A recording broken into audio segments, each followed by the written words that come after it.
I'd like to talk to you about 4 events, the first 3 of which occur during the first trimester of pregnancy, and the 4th occurs at around the age of 3 or 4.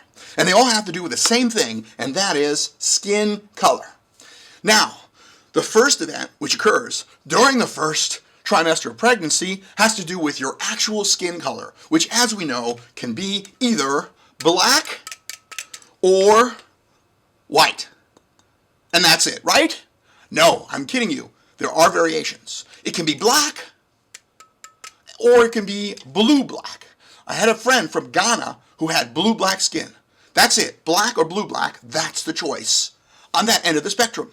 And then you can have white skin, like this. Oh, wait, there is another option, cream, and that's it.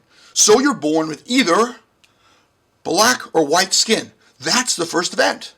Now, let's talk about the second event. The second event is your skin identification. That's how you perceive the color of your skin. And what are the choices? We all know there's only 2 of them. There's black and there's white. And those are the only options. Now, the third event that occurs during the 3rd trimester of pregnancy is your skin orientation. That's right. That's who you're attracted to, or who you would like to rub your skin against, whether it's black or white. And that's all there is to it. Thanks, Captain Awesome. Now let's get to that 4th event that occurs between the age of 3 and 4. During this time, while we are excited, let's call it scintillated, we make an association between what is going on in our head and our arousal, our scintillation. So we may make an association between a white foot and being aroused. And then we might like white feet. Or we may make an association between dressing up like someone with white skin. And this would be very, very different than someone that dresses up like somebody with white skin for other reasons. This is called a fetish or a paraphilia. This association between scintillation and ideas and objects at the time we are scintillated. And all 4 of these things all are essentially irreversible. We're locked into these. But of course you know that I've been lying to you. The options are not just black or white. Oh no. Let's go back now. In the first case, when someone is during their first trimester of pregnancy, excuse me please. Oh, that was good. During the first trimester of pregnancy, you can have black or you can have white skin. But there's another option. You can have black and white skin. This is called a hermaphoderm. Sure, it's rare, but it's all part of the developmental process. And we all go through it. And we all take different paths to getting there. Now let's take a look at the second thing. This is your skin identification. Now, your skin identification is how you perceive your skin. Wait, can't I just look at my skin and see if it's black or white?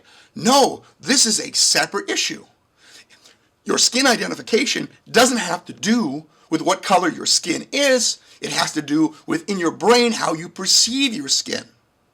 Now, some people see their skin as a different color from their actual skin. And some people don't actually see a completely different color. They see a mix of the 2 colors. Some people call it skin neutral. Some people call it skin queer. Some people feel comfortable in their skin, and some people don't.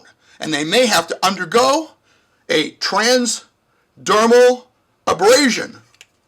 That's called dermabrasion to correct the problem in either direction, but I don't really have a prop for this.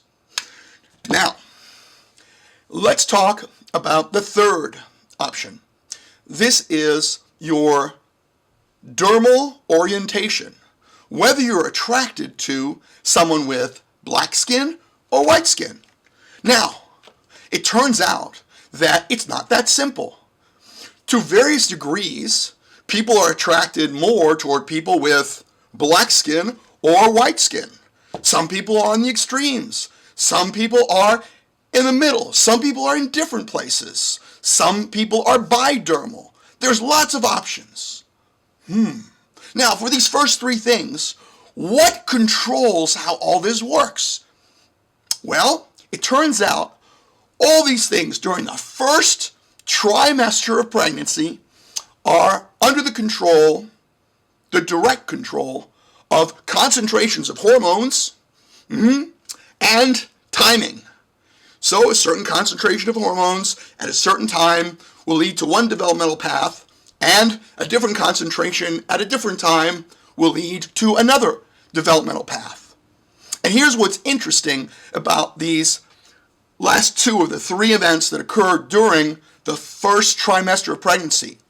Your skin identification and your skin orientation are not correlated. In fact, studies have found that the number of individuals that are homodermal, heterodermal, and bidermal for people that are going to have different identifications than their actual skin is exactly the same that people that have the same identification as their actual skin.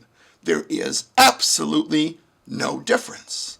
So all of us follow this path through development, and there's a hell of a lot of variations.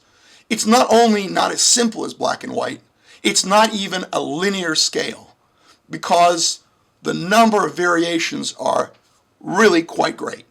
And folks have developed a lot of different nomenclature, terminology, for explaining all this stuff. Because when you use a certain term, it kind of puts you in a box, and people say, oh, a transdermal is a man that dresses up like a woman. But wait, there's a fetish transdermal, and there's another type of transdermal. And there's all sorts of variations. And whenever you make categories like this, you inevitably put people in boxes. Now think about this. Many folks see the world in black and white, and they're pre-programmed to do that. They're pre-programmed to do it not because they learned to do it, but because it's part of their brain programming. Now, when you're prejudiced against someone with black skin, who is someone literally with black skin, not as a metaphor, then you can say, oh, they're different than me. But this type of prejudice that can occur is actually a lot more difficult to eradicate because it's not something that is learned. There's an interaction with the environment, but it's pre-programmed in our head to see things in black and white. And we don't want to see things differently. So, I'm not saying that I understand it all, because there's a lot to it. But I just wanted to give you the skinny on it.